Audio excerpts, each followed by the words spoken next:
요한계시록의 7교회에 보낸 편지 중에 두아디라 교회에 대하여 예수님께서는 그 교회 안에 자칭 선지자라 하는, 그래서 이 시작이 말이 이상하죠. 자칭 선지자가 자칭이면 안 되죠. 하나님이 보내시지 않은 이 선지자를 용납한 일이 있는데, 그로 말미암아 심각한 문제가 야기되었던 교회가 바로 두아디라 교회였습니다. 예수님께서는 이 편지에서 그 선지자의 영적 실체가 이세벨이었다, 이렇게 지적하셨습니다. 그는 주님의 종들을 가르쳐서 행음하게 하였고, 즉 우상을 받아들이게 했다는 것이죠. 무언가 간악한 교훈으로서 주의 종들이 우상을 그들의 신학 안에 받아들이게 한 겁니다. 시대에 따라, 상황에 따라 좀 더 발전되고 진보된 신학이 필요하다느니 이랬을는지 모릅니다. 아니면 선교적인 효과를 제대로 열매를 얻기 위해서 우리의 신학을 수정할 필요가 있다, 이럴 수도 있고, 오늘날도 선교 신학계에서 많이들 떠드는 그런 명제들입니다. 뿐만 아니라 우상의 제물을 먹게까지 하였다. 주의 종들이 그 우상을 받아들이고 그로 인해서 얻어지는 이익들을 취하여 먹도록 한 겁니다. 그러면 이제 그 일들이 계속해서 또 시너지가 일어나겠죠. 무슨 짓을 했는지는 도저히 알 수는 없으나 주님이 이 영적인 실체를 이렇게 지적하여 말씀하신 겁니다. 여러분, 이스라엘 역사를 돌아보면 아시겠습니다만 이스라엘이 하나님을 실제로 완전히 버린 적은 없지요. 없습니다.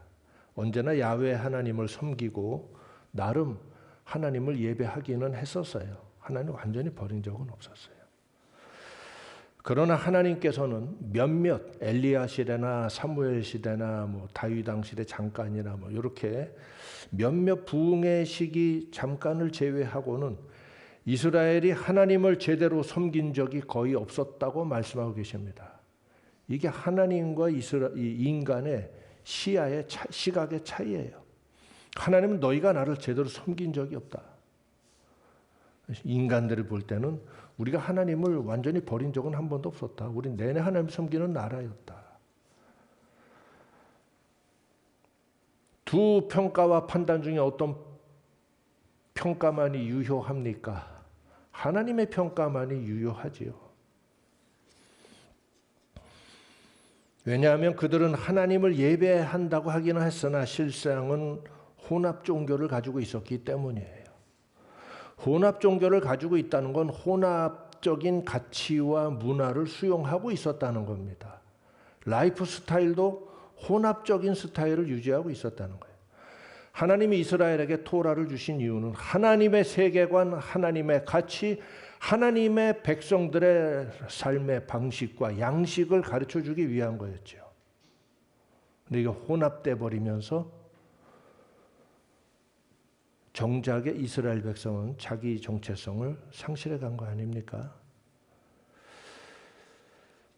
마치 주된 남편은 이 사람이지만 내가 또 가끔씩 마음이 또 이렇게 우울할 때나 또 필요할 때마다 이 남자 저 남자 또 필요에 따라 이렇게 겸하여 연애를 하기도 한다. 그러나 당신이 내 호적상 남편인 거는 분명하다. 저녁밥은 집에 와서 먹지는 않냐, 그래도 대부분. 항상은 아니지만. 이런 식입니다. 어떤 남편이 이런 여자를 용납하겠어요? 그러므로 성경은 이것을 영적인 간음, 즉 행음하였다고 책망하는 겁니다. 이스라엘 백성이 가나안 땅에 들어와서 여호수아 죽은 이후로 내내 이런 상태였다는 겁니다. 엘리야 시대의 부흥은 잘 경건하다가 부흥이 일어난 게 아니에요. 그냥 갈 때까지 내리박히다가 엘리야, 불의 선지자 같은 분이 한 번 나타나셔서, 그것도 하나님의 권능으로 직권적으로 역사하시니까 잠깐 이스라엘 백성이 우와 하고 하나님께 돌아오다가 그거로 끝이고, 사무엘 시대, 뭐 거의 부흥 시대도 몇 번 없었어요. 내내 이런 혼합된 잡탕 속에서 이스라엘 백성들은 이름만 야훼 하나님, 성전은 원래 하나였는데 또 단에다 북이스라엘에다가 또 성전을 따로 세우고 베델에다가 또 세우고 이래가면서 혼합 종교를 가지고 있었어요. 근데 이 요한계시록의 두아디아라 교회에 실제로 어떤 상태가 있었는지는 알 길이 없어요. 알 길이 없어요. 남아있는 게 없어서. 그러나 우리 주님이 이 분별해 주신 이 책망의 말씀을 통해서 우리를 돌아봐야 될 필요는 분명히 있습니다. 오늘 우리가 하나님을 믿는다, 하나님을 사랑한다 하면서 만약 그렇게 한다면 오직 하나님만 믿고 신뢰해야 되고, 맞습니까? 하나님만 믿고 신뢰해야 되고, 하나님 말씀 외에 다른 세속의 가치들을 녹여서 우리 일상 안으로 가지고 들어오지 말아야 하죠.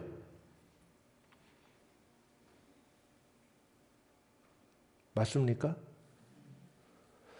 교회는 이것을 철저히 가르치고 경계해야 됩니다. 만일 누군가 자칭 선지자라고 자격을 다 갖춘 사람이죠.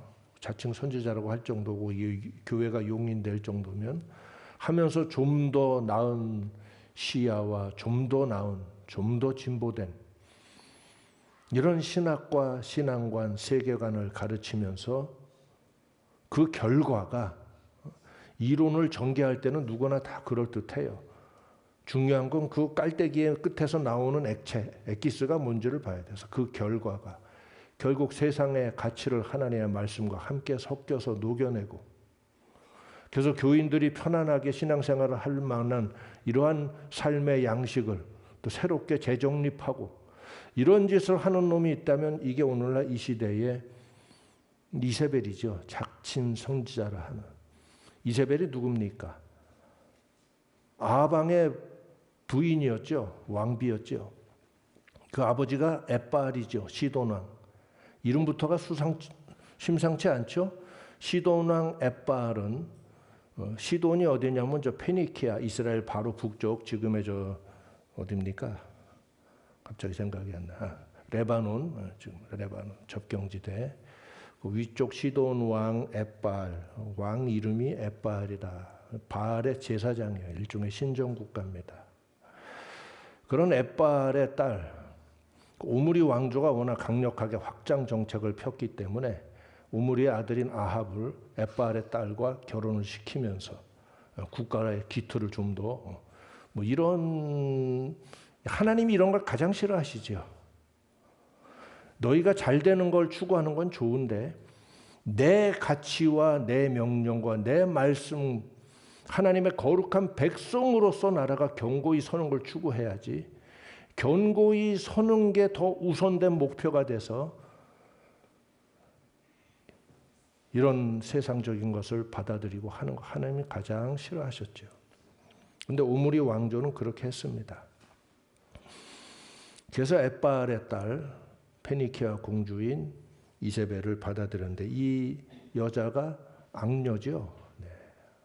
온갖 간악한 일들을 저지르기 시작하고 하나님을 섬기던 참된 제사장들, 뭐 이런 사람들 다 잡아 죽이고 숙청하고. 고대에 일어났던 숙청이 오늘날도 계속해서 진행되고 있는 거 보면 참 기가 막히죠. 인간들의 죄는 뭐 따로 이렇게 진보된 게 없어요. 늘 하던 조상들이 하던 죄악을 반복해서 저지르고 있을 뿐입니다. 하나님 보시기가 얼마나 하찮습니까? 이렇게 참된 사람들을 숙청하고 억압하고 그리고 이제 거짓 제사장들을 일으켜 가지고 이런 혼합적인 바알 종교, 그럼 가나안의 토착 종교죠. 가나안의 토착 신앙 중에 그 가장 그 만연해 있는 모든 가나안이나 주변 사람들이 다 받아들일 만한 종교가 바알 신앙이에요. 그럼 또 이제 아세라가 따라와야죠. 네, 남자신이 있으면 또 여신이 따라와야죠. 자, 이런 거를 이스라엘 야훼 신앙, 하나님 신앙 안에 녹여내면서 종교 간의 대화 뭐 이런 걸 하면서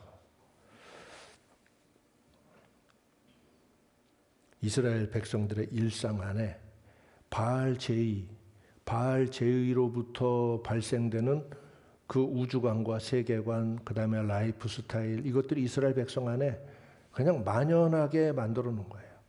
그 근원의 사상은 하나님의 이 중심과는 완전히 다른 사탄의 중심에서 온 것들인데, 이제 어디가 사탄이고 어디가 하나님인지 녹여서 그냥 융합을 해놨으니까 이게 구분하려면 참 힘들지요. 여러분, 이게 하나 합금을 만들어 놓으면 그 합금을 다시 분리해서 각각의 금속으로 만들려면 합금하는 게 쉬워요? 분리하는 게 더 쉬워요? 그것도 화학과에서 하나? 합금하는 게 쉬워요? 분리하는 게 쉬워요? 분리하는데 더 엄청난 약품을 쓰고 엄청난 공정을 거쳐야 분리가 되죠. 단지 뭐 불에다 녹인다고 분리되지 않죠. 하나님의 가치와 세상의 가치가 융합돼 버리면 이것을 다시 분리하고 갈라내고 분별하고 쪼개내는 일은 몇 배나 더 힘든 일이고 몇 배나 더 큰 희생을 치러야 되는 거예요. 오늘 교회들이 어디까지 왔는지가 매우 심각한 실정입니다. 그래서 주님이 진노하셨고 드아디라 교회에 예수님이 나타나실 때 주님이 나타내신 모습은 불꽃과 같은 눈을 가지신 분으로, 그리고 그 발은 빛난 주석과 같은 발을 가지신 예수님의 모습으로 드아디라 교회 무서운 모습으로 나타나셨어요. 심판자요, 이런 검출자, 색출하시는 분, 감찰자의 모습으로 예수님이 나타나신 거예요. 드아디라. 예수님의 등장부터가 심상치 않은 모습을 볼 수가 있어요. 오늘날에도 타종교와의 대화, 말은 좋아요. 화합, 종교 간의 화합, 종교 간의 일치. 여러분, 하나님은 그런 일치 좋아하지 않습니다. 하나님이 용인하시는 일치는 하나님의 진리 안에서 하나 되는 것. 예수 그리스도 십자가 그 믿음 안에서 하나 되는 것. 그것만 하나님의 하나됨을 용납하시지 그 외의 일치는 전혀 하나님이 좋아하지 않아요. 근데 마치 세상은 일치, 하나됨, 이게 무슨 대단한 가치인 양 선전하지만 사탄의 선전술입니다. 근데 사람들은 이게 뭔가 그 모호한 환상적인 분위기가 드나 봐. 일치하고 화합되고 하나가 되면 좋은 거라고. 여러분, 크레파스도 그러면 다 하나로 녹여버리지. 냄비에다 놓고 한 20분 가열하면 크레파스 하나로 녹이지. 물감 뭐 이렇게 여러 색깔 뭐 이렇게 복잡하게 할 게 뭐 있어. 냄비에다 놓고 다 짜갖고 한 색깔 만들지. 그 선생님이 뭐라면 하나됨 모르세요? 진정한 하나됨입니다. 더불어 크레파스.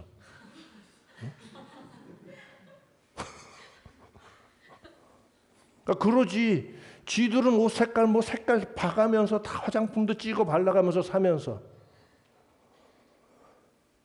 정작의 세계관 그리고 사회관 인생관은 무슨 하나됨 화합하면 무조건 다 좋은 것이냐. 정신 차리세요. 속지 마세요. 섞을 게 있고 섞지 않을 게 있는 거예요. 섞어서 똥 되는 게 있고.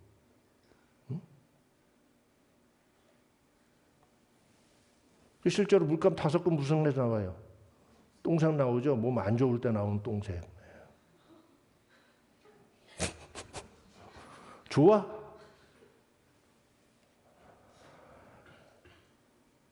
색깔은 그렇게 느낄 줄 알면서 사상과 철학, 윤리와 가치, 라이프 스타일에 있어서는 어째 그리 정신들을 못 차리고들 살아가는가. 화장품 색깔은 면밀하게 다 느낄 줄 알면서 오늘날 이처럼 바알 우상과 하나님 신앙을 결합하고 녹여냈던 이스라엘 시대에 했던 일들이 오늘 이 현대 시대에도 교회 운동, 선교 운동 통해서 범세계적으로 일어나고 있습니다. 나름 이게 진보된 거고 나름 이게 좀 더 큰 가치를 지향하는 것 같아서 많은 목사들이 여기 참여하고 있죠. 얼마나 많은 목사와 교회들이 동참하고 있냐면 범세계적으로 일이 일어나고 있다는 게 그 결과가 보여주는 증거지요.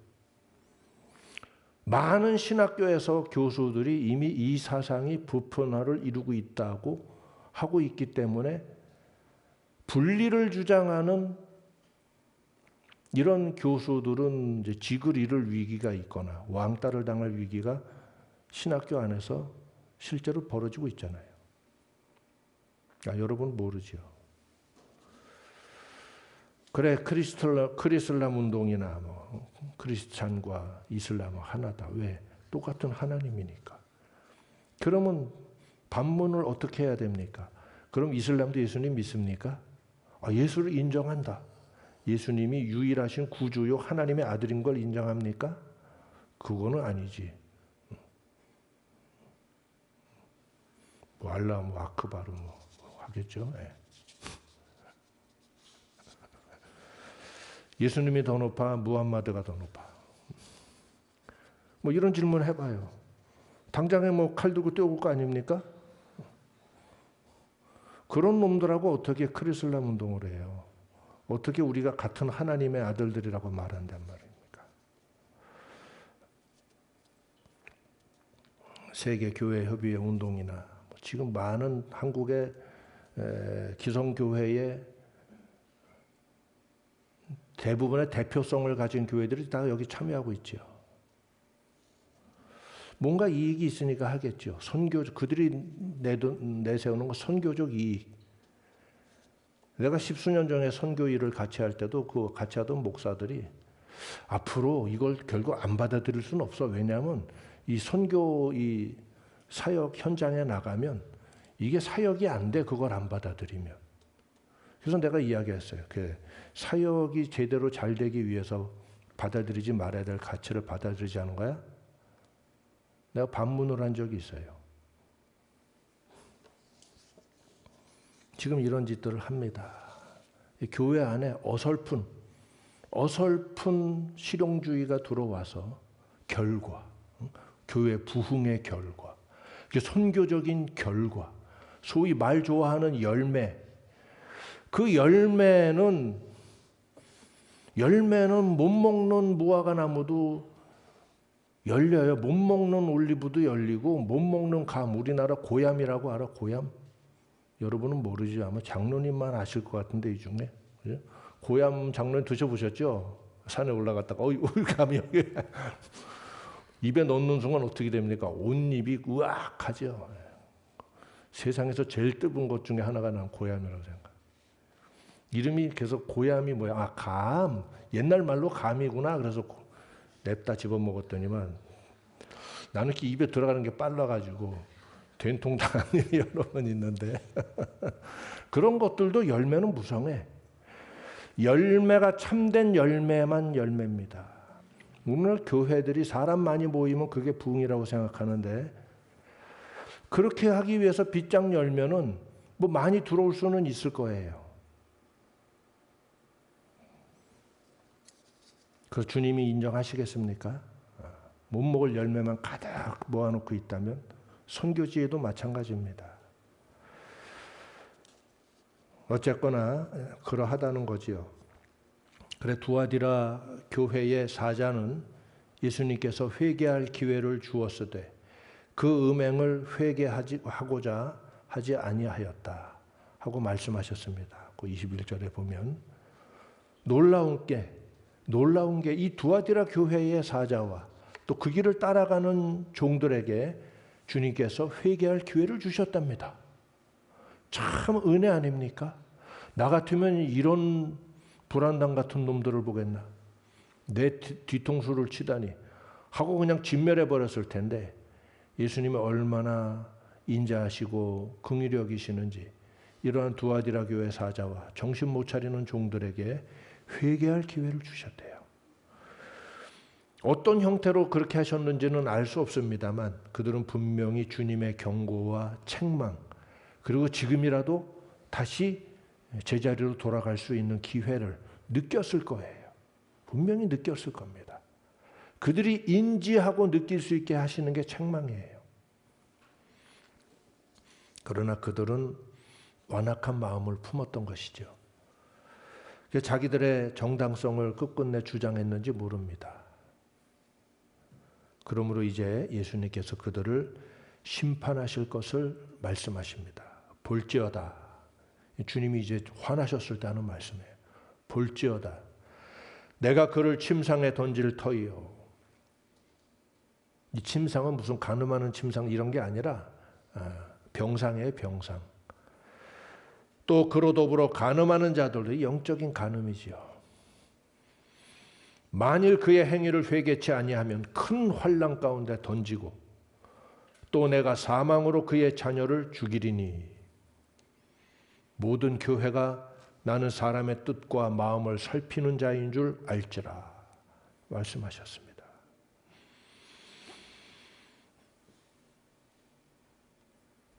나는 오늘 이 나라, 이 사회가 이 모양 이 꼴로 돌아가는 모습을 보면서 모든 죄의 근원이 목사들에게 있다. 모든 죄의 뿌리가, 가장 큰 죄가 교회들에게 있다. 나는 그렇게 판단합니다. 1000만 기독교인을 내세웠던 때가 80년대 후반이에요. 대한민국 국민의 25%가 기독교인이었다는 통계가 있어요. 그만하면 기독교 국가예요. 그런 나라는. 그 정도의 교회를 가지고 있던 나라, 그 나라의 교회들이 어떤 사상과 어떤 가치관과 어떤 세계관을 가지고 신앙생활을 해왔는지 불과 30-40년 지나오는 이 동안에 가치는 형편없이 무너져버리고 교회의 영향력, 말이 좋아 영향력이지 다 사람들이 이제 길에 맛을 잃은 소금처럼 길에 뿌려져서 밟히는 지경까지 가고 코로나 시국 지난 이후로는 이제는 뭘 해야 될지 교회 스스로도 알지 못하는 상태까지 와버리고 말았어요. 나라가 이 꼴이 된 거는 전부 다 주의 종들이 회개해야 될 첫째요. 둘째는 이 땅에 하나님의 백성이라고 자칭하였던 모든 성도들이 가슴을 치고 통에 자복해야 됩니다.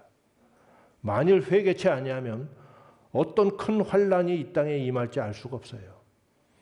이 나라는 정신을 차려야 합니다. 볼지어다 내가 그를 침상에 던질 터이요.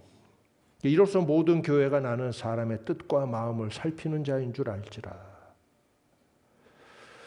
사람이 외양으로는 거룩해 보이고 한국 교회 좋았죠. 찬란하고 아름답고 멋있고 위용이 있고 예배당도 훌륭하고 모든 시스템도 최첨단이었고 좋았죠. 지금도 좋지요. 아직은. 그러나 이미 교인 수가 한 절반 정도 감소되고 있어요. 사람이 외양으로 거룩해 보이고 목사들이 그럴듯한 말투와 워딩을 사용할 줄 알고 뭐 그런 주의 종들이라고 해서 예수님도 그 모양으로 그를 보시지는 않는다는 겁니다. 교회가 교회다워 보이는 것 같이 보이고 꽤 나름 경건해 보이고 거룩해 보이고 위용이 있어 보이고 이런 교회라고 해서 예수님도 그 교회를 그 보이는 모양대로 보시지 않는다는 거예요. 예수님은 당신이 사람의 뜻과 마음을 살피는 자인 줄 알지라 친히 말씀하셨어요. 나는 라고 말씀하셨어요. 여기 사람의 뜻이라는 말은 네프로스라는 헬라어인데 콩팥을 의미하는 거예요. 때로 이 똑같은 단어가 심장을 의미하기도 하는데 대부분 콩팥. 그래서 영어로는 마인드라고 그래요. 또 마음을 살핀다고 그랬지요. 이 마음은 카르디아스라고 하는데 이거는 말 그대로 심장이에요. 심장. 그래서 영어로는 이거를 하트라고 번역을 해요. 하트. 나는 성경을 읽을 때 그냥 그대로 있습니다. 나는 사람의 콩팥과 심장을 살피는 자인 줄 알지라. 그럼 자동으로 마음속에서 번역이 되니까. 예수님은 사람이 겉으로 나타내는 종교적인 또는 인격적인 것 같은 모습, 그게 아니라 그의 가장 깊은 곳의 콩팥과 심장을 살피는 분이시라고 주님이 직접 말씀하셨어요. 오늘도 예수님은 여러분의 콩팥과 심장을 감찰하십니다. 사람의 가장 깊은 곳의 근원을 살피신다는 거예요. 그 의지가 시작되고 그 모든 감정과 사유가 시작되는 근원에서 뭘 품고 있는지를 주님 보신다. 그래서 아마 이 두아디라 교회 사자가 신장병이나 심장병으로 끙끙 앓지 않았을까 추측을 해봐요. 대개 하나님의 이 징계가 올 때는 이 관련된 비슷한 쪽이 고장 나거든. 아마 침상에 던져 자빠져가지고 일어나지 못하게 만드신 것 같은데 나머지 정신 못 차리는 종들도 회개한 사람도 있을 거고 그렇지 않은 자들은 큰 환난 가운데 던지고 상상하지 못한 환난과 재난들을 당했으리라고 생각합니다. 그렇게 생각해야 내 마음도 좀 편할 것 같아요. 실제로 목회 현장에서 보면 하나님의 종들이 범죄를 저지르거나 정신 못 차리고 악을 행하면 반드시 하나님께서 징계하십니다. 결코 위로받고 따뜻한 사랑받으면서 세상 떠나게 안 하십니다. 주의 종들이 행한 책임은 더 그만큼 막중하기 때문에 그래요. 그 다음이 장로들이요. 정신 못 차리고 똑바로 하나님의 일을 추구하지 못하고 오영부영하고 심지어 악을 저지르다가 간다면 하나님께서 잘 가세요, 안녕히 굿바이, 박수받고 사랑받고 인정받으면서 떠나게 못 안 하십니다. 왜냐하면 내가 지금까지 살아오면서 목회하면서 지켜본 시간들, 그 내용들이 얼마나 많겠어요. 나는 하나의 법칙을 알았어요. 하나님이 그냥 안 두시는구나. 곱게 죽으려면 살아있는 동안 하나님 앞에 진실하고 충성되게 살자. 첫째 철칙이에요. 그래서 이 말은 사실 그냥 여러분이 아주 젊어서 그런가 보다 하지만 인생을 살아본 사람도 얼마나 무서운 말인지 느낄 수가 있는 거예요. 보라, 볼지어다 내가 그를 침상에 던질 터이요. 또 그로 더불어 간음하는 자들도 만일 그의 행위를 해결치 아니하면 큰 환난 가운데 던지고 더 심각한 것 또 내가 사망으로 그 자녀를 죽이리니 이중으로 죽이는 거예요. 그냥 죽이리니도 죽이는 건데 사망으로 영적인 사망과 육적인 사망 저주가 동시에 그 자녀들에게 임한다. 이렇게 무서운 일이구나. 하나님의 종으로서의 옷을 입었으면 그 순간부터는 철두철미하게 하나님의 영광, 하나님의 진리 말씀 위에서 나가야 돼요. 나머지 성도들도 다 거기 준하는 줄 믿으시기 바라요. 목사들에만 대한 얘기가 아니에요. 모든 사람들에게 다 대한 얘기예요. 여기 다 준합니다. 예수님은 우리의 가장 깊은 곳에 콩팥과 심장을 살피시는 분이시다. 주님은 그걸 보시고 기뻐하시거나 그걸 보시고 염려하시거나 그걸 보시고 진노하신다. 근데 이걸 보실 때 예수님이 기뻐하시고 만족하시고 내가 세상을 인해서는 한없이 진노를 하지만 너를 보면 내 마음이 기쁘다. 이런 사람이 되기를 힘쓰시기 바랍니다.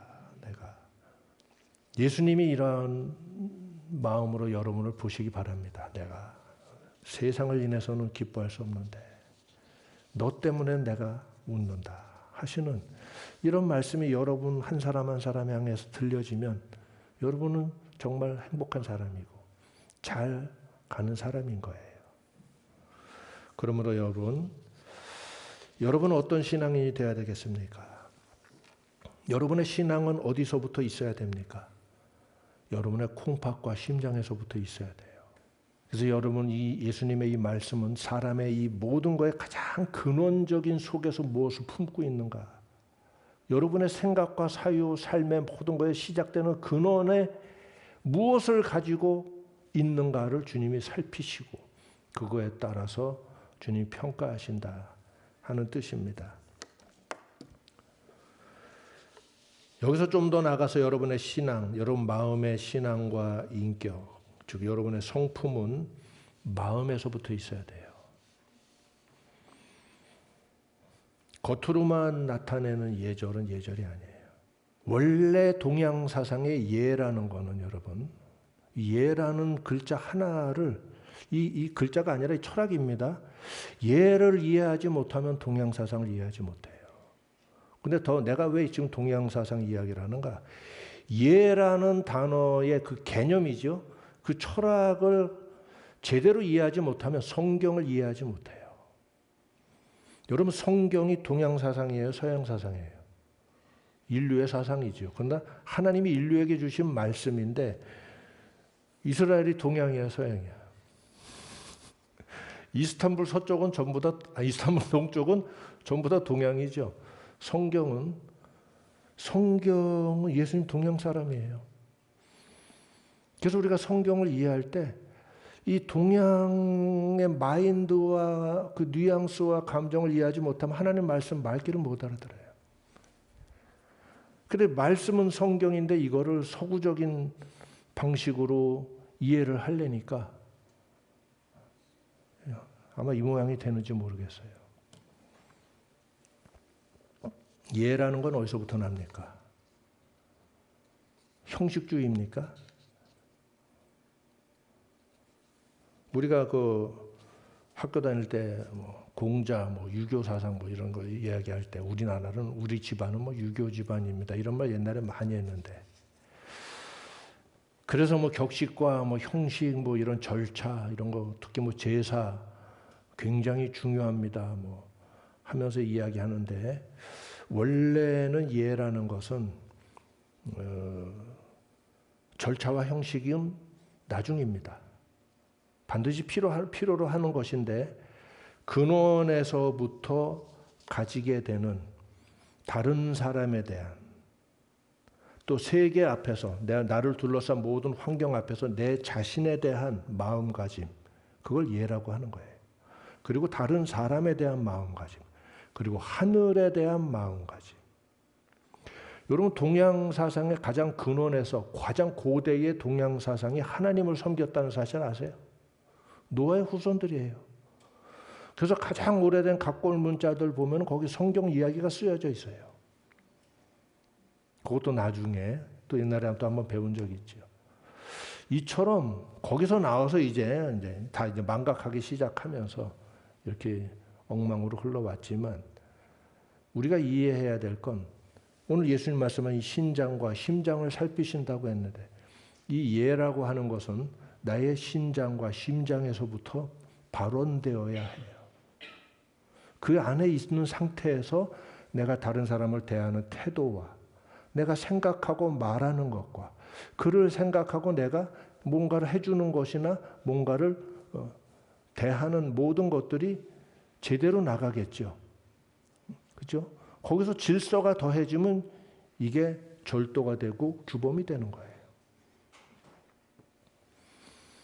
그러므로 우리가 아이들을 가르칠 때 어떻게 해야 됩니까? 근원에서부터 예를 가르쳐 줘야죠. 왜 그런 마음을 가져서 그 말만 갖고 입을 치는 게 아니라 손이 잘못했으니까 손바닥을 딱 때리고 손이 잘못했네. 그러지 마세요. 네 놈이 잘못한 거야. 그러니까 손이 그렇게 나갔지. 이렇게 가르쳐야지. 그래서 우리가 어렸을 때는 대가리를 맞았어요. 근데 요즘 부모들은 손이랑 발만 때려. 손이 잘못했네. 발이 잘못했네. 사회가 이렇게 망가졌어. 우리 대가리를 맞았다니까.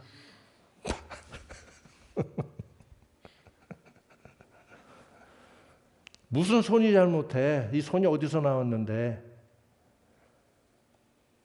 부모들이 신장과 콩팥과 심장을 가르쳐야 돼.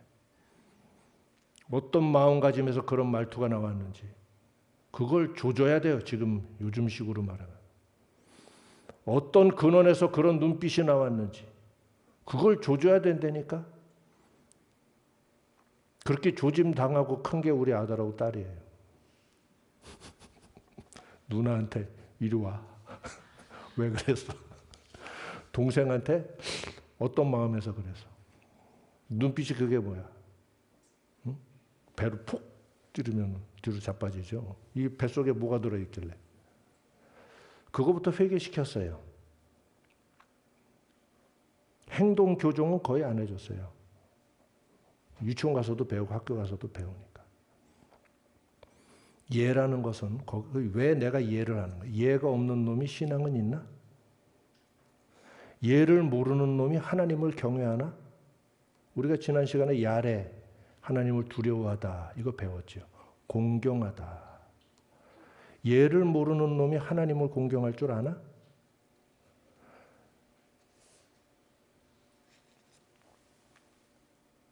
오늘날 이 기독교 사회가 쌍놈들의 세상처럼 돼버렸어요. 개나 소나 다 들어와가지고 난장판을 벌이고 있는 거예요. 그런 정신 자세와 그런 사유의 수준을 갖고 성경을 읽으니까 성경이 읽혀지고 성경이 입에서 나와. 여기서 조금 저기서 조금 뭐 괜찮아 보이는 소리 주워다가 설교들 써먹는 거 아니야. 심지어 성경 한 절 읽어놓고 말도 안 되는 소리들 하고 있다가 시간 보내고 내려가고. 이런 모습들을 수도 없이 봐요. 예라는 단어 개념은 그 하나님을 향할 때 신앙이 되는 거예요. 사람을 향할 때 이웃사랑이 되는 거예요. 그래서 이건 성경의 핵심되는 교훈이구나. 이 개념이구나. 그래서 여러분 이건 공자한테 나온 게 아니야. 원래 노아 할아버지부터 배워온 걸 가지고 있었던 거예요. 그러나 이제 시간 지나고 내용을 서사들을 망각하고 하나님의 계시가 임하지 않으니까 그다음부터 인간들이 이제 온갖 철학들로 제자 백가 사상으로 발달하면서 이렇게 온 거지만 원류를 찾아 들어가면 본래 하나님을 공경했던 원래 조상들이 가졌던 그 마음의 뿌리에 대한 그 향수가 남아 있는 거예요. 그걸 잡아다가 이제 여러 철학가들이 이야기를 했는데 나는 다시 재정립해서 이야기를 해줍니다. 원래 이 모든 하나님의 계시의 말씀, 모든 일들의 시작이 어디서부터 왔는지 그걸 알면 이 모든 것들을 이해할 수 있어요. 성경의 이 이야기들을 깊이 이해하지 못하고 고고학을 이해하지 못하면 오늘날 철학에 대한 이해와 이 성찰이나 사유들도 충분한 깊이에 도달하지 못해요. 그 알량한 것들 갖고 떠들고 있단 말이에요.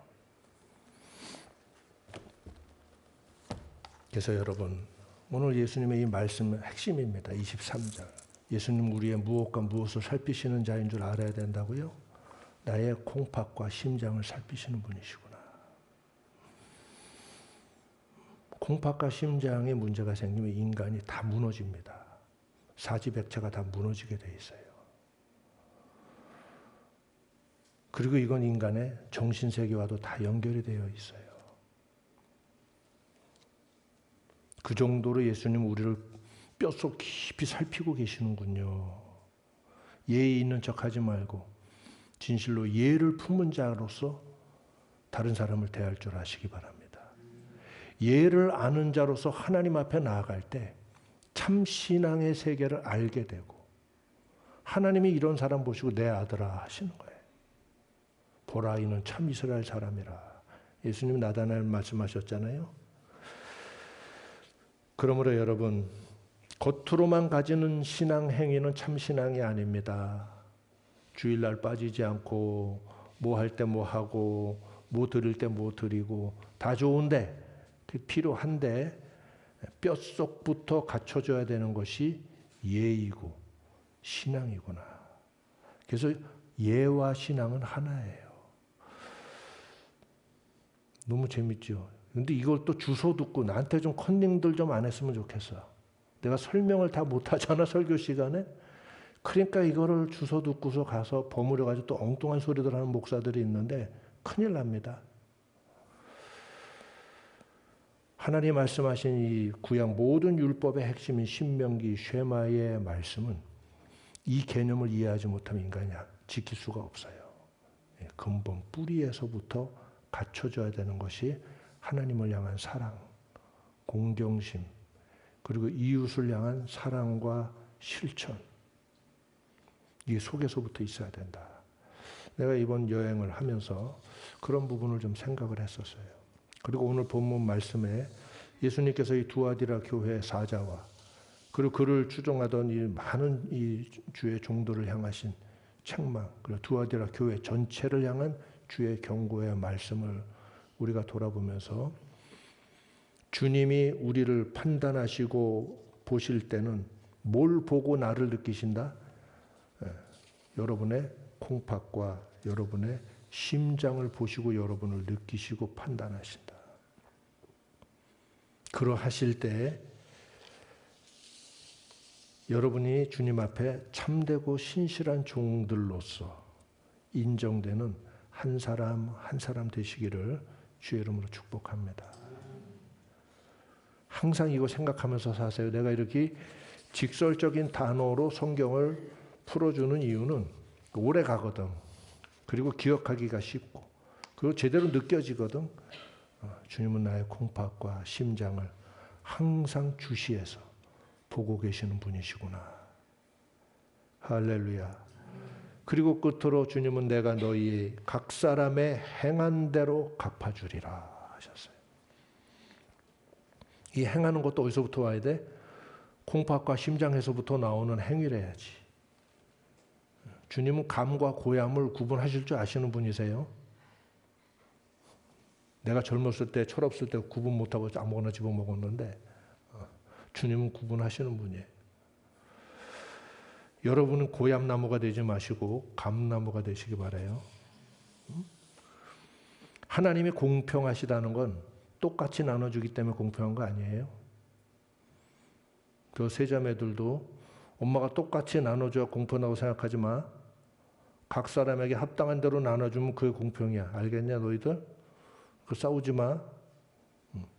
각 사람에게 한평 맞지? 우리 운주 손주도 마찬가지지. 하나님이 공평하시다는 걸 똑같이 나눠주는 게 공평하다고 생각하는데 어리석은 사람들이에요. 공평하신 하나님 찬양을 잘하는데 그러고 나서 입 나오는 게 왜 그런 줄 알아요? 똑같이 안 주잖아. 왜 저런 거 주냐고. 정말 이게 그런단 말이에요. 아니에요. 그는 그 애가 받을 걸 주셨고 난 내가 받을 걸 정확히 주셨기 때문에 하나님 공평하십니다. 그래서 오늘 예수님이 내가 너희 각 사람의 행한 대로 갚아주리라 이 말씀은 큰 은혜, 여러분이 안심할 수 있는 마음이에요. 똑같이 안 나눠주시는 게 이게 얼마나 감사한지, 내가 얼마나 수고했는데, 내가 얼마나 전심을 다했는데 주님 정말 고맙습니다. 역시 하나님 공평하시군요. 제대로 한 사람은 이런 찬양한다니까. 꼭 제대로 안 한 놈들이 왜 제대로 저거 나를 이런단 말이에요. 여러분 저질이 되지 마시고 하나님 앞에 다 에이스들로 서야 돼요. 여러분의 콩팥과 심장을 주님 보실 때 참 이해가 들어있고 참 야래, 참 경외함과 공경심이 그 안에 있고 너의 모든 행위와 행실과 말과 너희가 삶을 살아가는 모든 규범들이 그로부터 말미암아 참 아름답게 규범지어지고 정갈하다. 이번에 가서 식사들 하면서 느낀 느낌들을 물어봤더니 공통적으로 나오는 게 정갈하다. 그렇죠? 정갈해. 그게 속에서부터 나올 때 참된 거거든요. 여러분의 인생을 주님이 이렇게 보실 때 뼛속부터 인정하시는 참 제자들이시기를 주의 이름으로 축원합니다. 기도합시다. 주여 올 한 해 나의 심장과 나의 콩팥, 나의 뼛속부터 주님이 인정하시는 참 신앙의 사람, 하나님을 공경하는 사람, 참 제자로서 나아가게 하여 주옵소서. 합심해서 함께 기도합니다. 인자하신 아버지 하나님, 저희를 이처럼 사랑하여 주시니 참 감사하고 감사합니다. 은혜 아버지 하나님, 저희가 하나님의 살아계신 말씀 앞에 두려워하고 경외하고 공경하는 마음으로 나아가게 하여 주시고, 주님은 사람의 콩팥과 심장을 살피는 자인 줄 알지라 말씀하시고, 예수님이 친히 주의 입으로 말씀하신 이 말씀을 저희가 두려워하게 하여 주시고 마음에 새겨 항상 기억하게 하여 주시어서, 아버지 하나님, 하나님 앞에 항상 저의 가장 심장 이 깊은 곳의 모든 뜻과 마음의 생각과 그 중심이 하나님 앞에 거룩하고 흠없고 온전하게 드러나지게 하여 주옵시고, 이를 향하여 나가는 저희를 되게 하여 주옵시고, 올 한 해 동안에 이 거룩한 목표를 추구하며 나가는 하나님이 인정하시는 신실한 제자들이여, 세상을 인하여 진노하시고 근심하실지라도 우리 자녀들을 통하여는 하나님이 기뻐하시고 위로를 얻으실 만한 이러한 귀한 자녀들로서 하나님 앞에 저희들의 삶을 드릴 수 있도록 주여 저희들의 발걸음을 인도하여 주옵소서. 하나님 아버지, 감사하고 찬양합니다. 주여, 이 귀한 말씀 가운데 저희들 나아가 하나님 주님 오실 그날에 다 같이 영광스러운 모습으로 주님을 영접할 수 있는 귀하고 신실한 성도들로 서게 하여 주시옵소서. 감사하고 찬송합니다. 예수님 이름으로 기도하옵나이다. 아멘.